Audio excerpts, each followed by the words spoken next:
In today's show, two beautiful MGs from the 1960s. First, this immaculate MGA, owned by engine restorer Bill Bradshaw, who takes a realistic view of his hobby. It's a hobby that cost me nothing. It's a lot cheaper than golf. It's a 1960 MGA Coupe that Bill has completely restored from a rusty basket case. Then later, the classic car bargain of the century. No, he said, you can have it for 125, but I'll take the tax off it. I said, that's fine, I don't want to put it out all straight away, so I gave him £125 for it. This very original MG Midget dates from the early 60s as well, and MG aficionados call it a Midget Mark 1.5. All will be explained later on.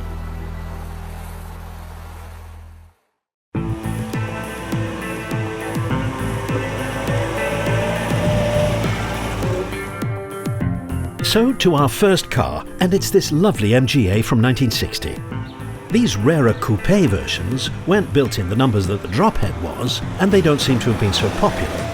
In all, 101,081 MGAs were built between 1955 and July 1962, when it was replaced by the even more popular MGB. I'm Bill Bradshaw. This is my 1960 MGA Coupe 1600. Which I restored myself starting in 2005. We bought it as a wreck and rebuilt it over 2-3 years and finished up with it as you see it today. It was the first of the sort of streamlined MGAs after the TA, TB, TC, TD range, and I'm not sure where the basic design came from, but it was a design that was conceived in the design office of MG, and eventually arrived on the road around about 1957, something like that. So this is a 1960 model. This is a 1600. There was a 1500 before this. This was a 1600. Then there was a Mark II, which was a 1622 cc, slightly upgraded. And then there was the twin cam version, which was the one used for rallies and racing quite a lot during the 60s, 70s. It was referred to in my youth as the poor man's E-Type, and you can see some similarities with the E-Type, and mostly in the flowing lines, and so I could never afford an E-Type, so this is the best I can do. Well, it's not a bad second choice, Bill, and you won't attract all those envious glances. People know that anyone with an E-Type isn't short of a bob or two, one way or the other, whereas MGs are rather more democratic. They make people smile, not want to race you off the lights. So here's a fact. Did you know that for the size of production run, more MGAs were exported than any other British car? Only 5,869 cars were sold to the home market. This MGA, in its appealing iris blue paintwork, didn't always look this good though. A lot of the bodywork had gone, including the panels at the bottom of the doors and the wings. The floor had gone completely because it's a wooden floor, and that had rotted away completely. And various other bits. All the sills had completely disappeared, almost. In fact, if we'd lifted it up off the chassis without bracing it, the body would have folded in two. It was only the roof holding it together. So that was the sort of condition it was in. Somebody had also painted it red, which was not its original colour. It was this iris blue when it was born. So we restored it to the same colour. Most of the work was done by myself and my pal Andy Schultz, who's got a business restoring cars, and he did the spraying and most of the welding. The restoration itself was fairly straightforward. When we dealing with the rust and so on, we had solutions to that. The most difficult things I found when restoring it was fitting the head lining, which is a difficult job. You're upside down all the time, you're trying to do this and trying to get it nice and tight. Eventually we did that. But the most difficult job was putting in this rear window, which is in 3 parts with only one rubber gasket. And you have to put them all in at the same time. And it took 2 of us about 3 days to do this. And I hope I never have to take one out, and I hope I never have to put one back in again. That was a difficult bit, anyway. but I've no idea how they did it originally. We found it extremely difficult. It's only Andy Schultz and his special tools he has for putting this rubber where it should go that we managed to. I could never have done it on my own. Well, the engine on this I completely stripped and rebuilt. It wasn't necessary to rebore it. It had already been rebored 20 thou, and there was no lip on the bores, so it wasn't necessary to have it rebored. So I put new rings in, new bearings, new big ends, new main bearings, and took it from there, and everything else was fine. So I put a new oil pump in, new water pump, so the engine was completely rebuilt from the ground up. So the major expense in doing this sort of work is rebuilding the car. Once you've rebuilt it, you know, the petrol consumption is no more than you would expect on a normal car. You need to look after it.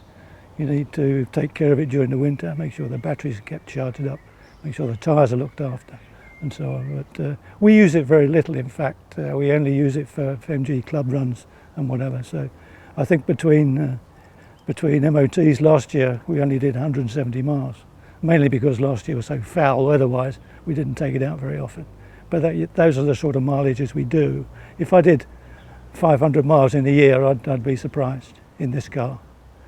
We do have another MG TF, a modern TF, that we do the longer runs in, so that is much more comfortable, easier to get in and out of, and is perhaps more economical too. But no worries about foul weather on the day we filmed. Iris blue is the MG's colour, and on a day like this, it pretty well matches the sky, which we have to admit isn't always the case in England.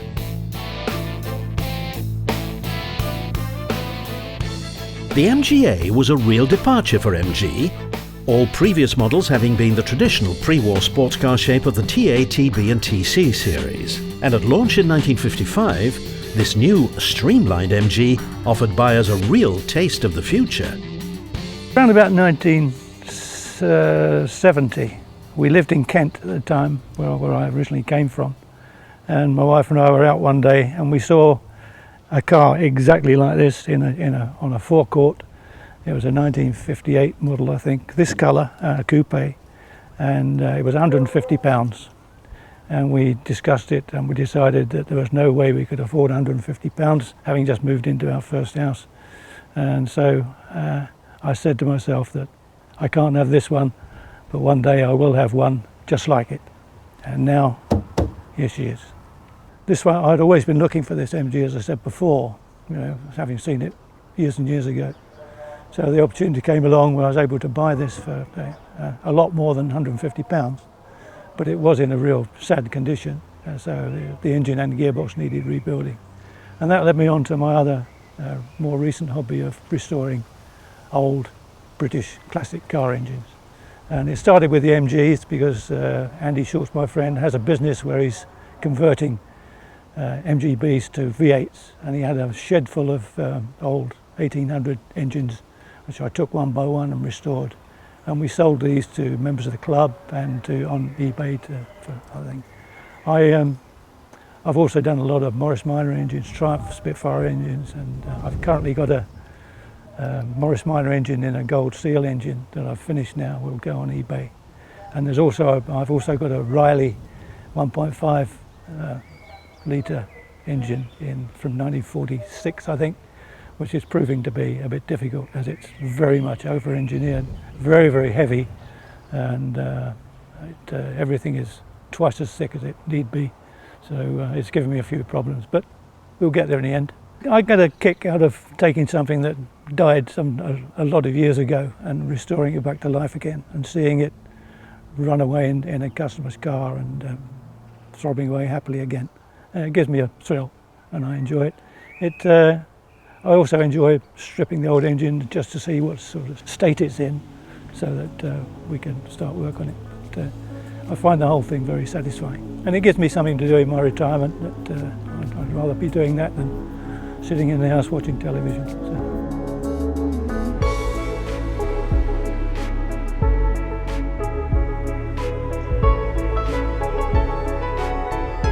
Quintessentially English, isn't it? A classic MG in front of the village green. You can just imagine the thwack of leather against willow, a polite ripple of applause, And somewhere in the background, an equally evocative sound if you're of a certain age, the sewing machine clatter of a BMC B-Series engine. So what's the driving experience, Bill? It's not really as smooth as a modern car. The gearbox is crunchy. It makes a lot of gearbox whine noise, and apart from that, it drives pretty well. I think it's underpowered. You know, I would like to have the twin cam version just to make it go a bit faster, but it goes fairly well. You know, and I'm quite pleased with the way it hums along. It'll hum along quite happily at 60-70 miles an hour on the motorways, and that's enough for me. We got a lot of attention at the shows that we go to. In fact, last weekend we were at Burnley at Townley Park, which was very well attended. Nice day, so a lot of people turned out from Burnley to come and look at the cars. And we actually, in the club, we actually encourage little kids to get in our cars and feel what it's like to be behind the wheel of one of these old cars. So the little kids love it. They all want to sit in and they want the photographs taken and so on. And we got a lot of comments from older members of the public, and they usually say, "I used to have one of those," you know, and none of them did, of course, but that's what they like to say. And you know, it does turn heads when you're driving along. People are pointing at you and stuff, and it gives you a little bit of a buzz to see that. My wife comes with me on most of the events that we do, because a lot of our events involve following a tulip diagram, so you need a navigator, and she's very keen on doing that, especially on the longer rallies that we do. In the early summer, we usually have a weekend away, and we've been to Yorkshire at the Moors, and we've been up to Scotland, and we've been to the Isle of Man. That was our first one, and she's always been with me on that to tell me where to go. We have a lot of treasure hunts and stuff like this in the club that she comes with me on. We have our annual row at the treasure hunt, because she always says, "You're going too fast," and I say, "This car doesn't go any slower than this," you know. So, and she's trying to follow instructions and whatever. But that's the only row we have during the year, fortunately. So I'm a very happy man. Engines in the MGA ran from a 68 horsepower 1500cc unit at launch to a 1622cc motor by the time it was discontinued. In 1958, a more powerful twin-cam version was also launched, but this suffered problems and was dropped by 1960, with only about 2,000 ever having been made. Not having a hugely powerful engine didn't stop many owners from racing these cars, however. MG fielded a factory team at Le Mans in the 50s, with prototypes based on what was to become the MGA body style. The early 60s even saw MGs competing in some NASCAR races.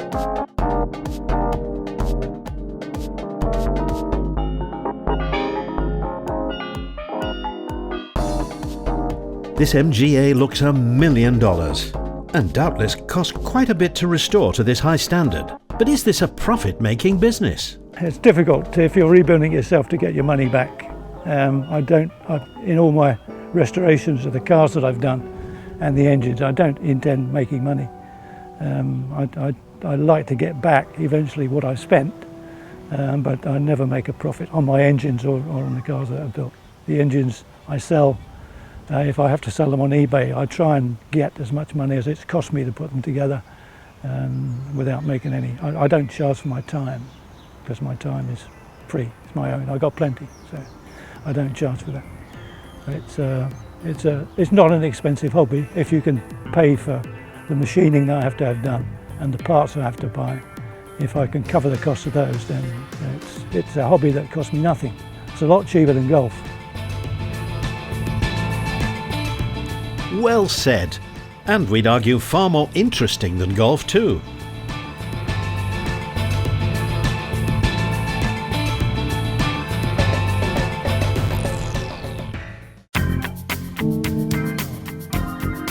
The MG Midget, through all its iterations and its almost identical sibling the Austin Healey Sprite Mark II, was for many the epitome of 60s open-top motoring. Adorned in string-back driving gloves and a rather natty line in checked caps, the young middle-class British male was finally allowed out on his own. I've got a Mark I MG Midget. It's a 1963. It's generally known as the Mark 1.5. I've had it 33 years. and I enjoy the car, and it's been in this condition for most of that time. Use it on rallies, I use it on nice days. Sometimes I like going out at night in it. Originally launched in 1961 with a 46 horsepower 948cc A-series 4-cylinder engine, the MG Midget cost around £690. Performance was pretty normal for its day, a top speed of 88 miles per hour, but a somewhat relaxed 0 to 60 time of 18.3 seconds. In 1980 I went to have a look at it because a friend of mine had a frog-eyed Sprite and he told me about this car that was for sale. So I thought I'll go and have a look at it, and he wanted £150 for it. And I said, well, he wants a bit of work on it. I said, I'll give you 120.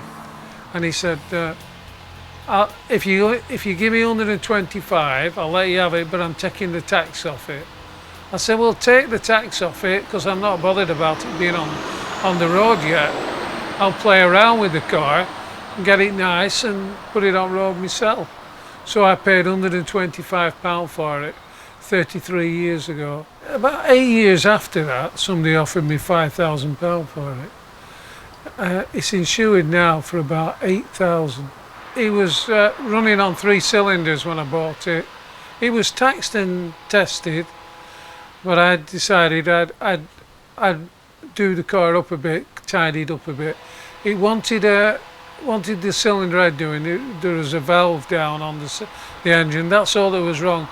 But I took the engine out and did all the engine, rebuilt the engine myself, put it back in, and put new sills on it when I got it. The sills were only just showing a bit of rust, but I decided to put new sills on it. And that's all the bodywork that's been done to it. You know, it's 50-year-old. And I sprayed it with cellulose when I bought it, and since then, about 8 years after that, it was done in 2-pack. So this paint that's on it now has been on it for about 20 years or more. So, an almost totally original tartan red 1963 car in amazing rust-free condition. John's Midget certainly is a tribute to the way he looks after it.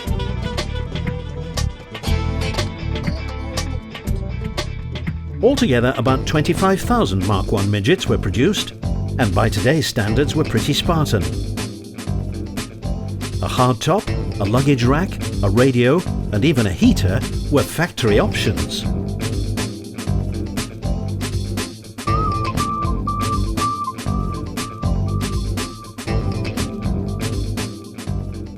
So the Mark I started in 1960. And it went on to 1963, which this was the last ones of the Mark I. So they call it the Mark 1.5 because they came out with the Mark II in 1963, and they still had some of these left.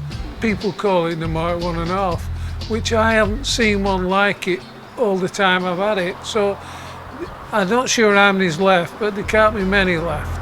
This one, with being a Mark 1.5, they put the disc brakes on it, and they put the bigger engine in, the 1098 engine in. They put more padding round the doors, made it more deluxe looking, give it a seat in the back, and padding round the back here. There's not many left like this. I just haven't seen one exactly the same. People come up to me with Mark Is and they look different, so it must be quite a rare car, really.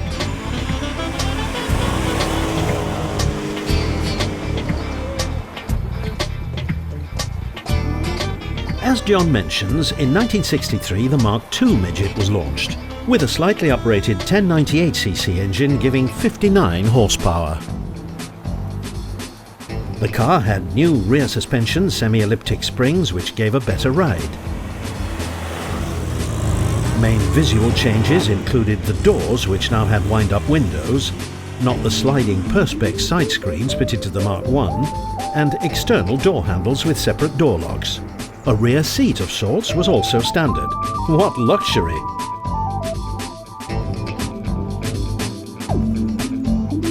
So, what's it like to own a car like this? I've had a lot of positive vibes from the car. When I'm driving it, people will wave, kids will wave to me. It's not a tremendously expensive car. It's been just a bit of fun for me, and people seem to like it. They don't get jealous, and I enjoy driving it round. It's got a non-standard cam in it, which is a little bit faster than a normal cam. So it's quite nippy, it's quite fast, it's fun to drive. It'll do 65 to 70 on motorway quite comfortably. Taking it more than that is pushing it a bit. Round country roads, modern cars have a job to keep up with me because it's really sporty round country roads. It's quarter elliptic springs on the back, hold it steady, and it doesn't rock and roll.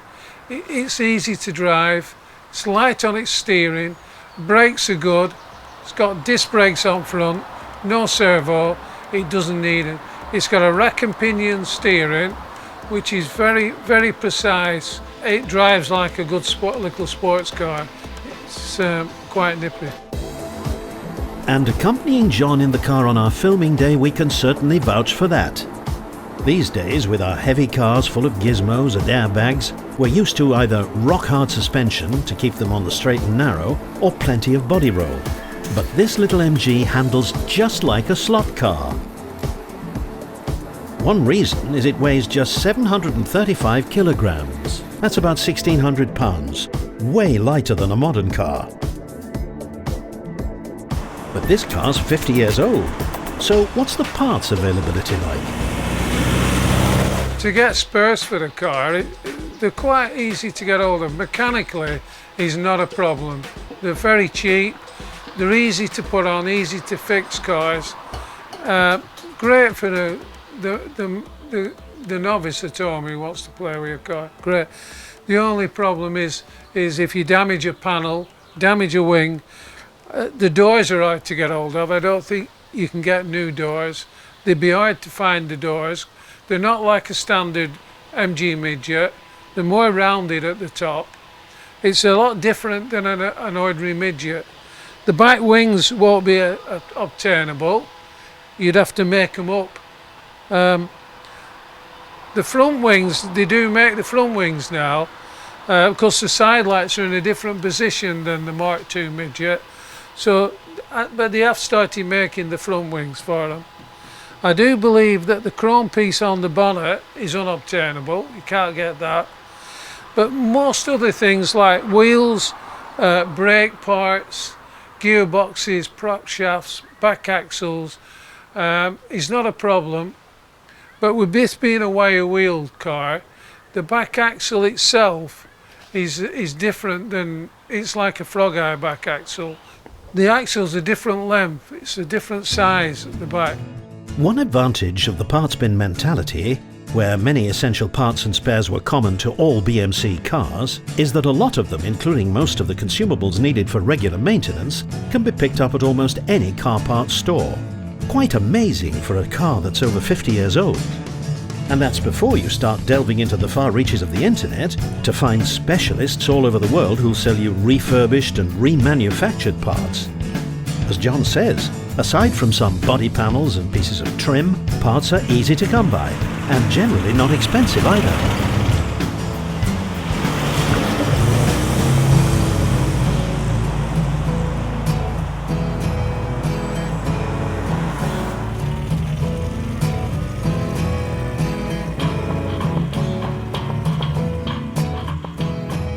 The wire wheels were standard on this, but they were painted wheels. They're now chrome wheels because the car's done 150,000 miles, and the old wheels that I had on, these have been on 20 years, these wheels, these chrome wheels, and I bought new wheels and hubs for it because the old ones had worn, and when you were setting off they were clunking because the splines in them get worn. So I didn't think they were safe, so I've put new wheels on. So rather than put painted wheels on, I put chrome wheels on because I thought they looked nicer. It doesn't really need a lot of work. I don't polish it that often. I just keep it clean, and I just keep the bodywork oiled. You know, the wheels, the chrome, they could rust, but all I do is put some very light oil on them when I'm storing it, and the bodywork's got oil inside it. It's not going to rust. If you look after it and keep it oily, it won't rust. And that's maybe a tip for everyone. Certainly it's paid off for John, and this 1963 MG Midget looks pretty good to us. In all, just short of 250,000 midgets had been made when the last car rolled off the line in 1979, a production run spanning almost 2 decades. Sadly, a lack of resources at the state-run British Leyland, as it then was, meant a replacement never appeared. Unless, of course, you count the Mazda RX-7 as its spiritual replacement. Buying a midget, you need to be no taller than 5'10", because you're not going to fit in the car if you're 6'3". It's the Mark 1 midget seems to have more room in it than the Mark 2s and Mark 3s and Mark 4s. But they're all a good proposition, really. They're a nice car to learn about mechanicking on. If anybody wants a little classic car and don't want to spend fortunes repairing them, these are the cars to buy, really. They're good fun. If you're buying MGBs, they're a lot bigger car, a lot heavier. They don't handle the same round country roads. These handle really well round country roads. There's no road tax on the car. The insurance is about £100 a year, fully comprehensive, for me and the wife to drive. Petrol consumption, they're not like modern cars. It's got twin carbs. So the way I drive it, I'm probably getting 32 gallon out of it. I don't think I'll get any more than that the way I drive it, because I don't hang about in it. I like using it, I like pushing it. If you put £10 in, you're nearly full. You know, it's only a small fuel tank. You don't get much for £10 now, but I can put £10 in this and use it all week and not worry about it. You know, it's very good. And that seems to have been the theme of our show today, value for money. And in this age of eye-watering prices for some classic cars, it's good to know that for not a lot of money, you can still have fun with a classic. And isn't that what it's supposed to be all about? It seems that to these two owners at least, an MG is a great value for money proposition, as well as great fun. And long may it last.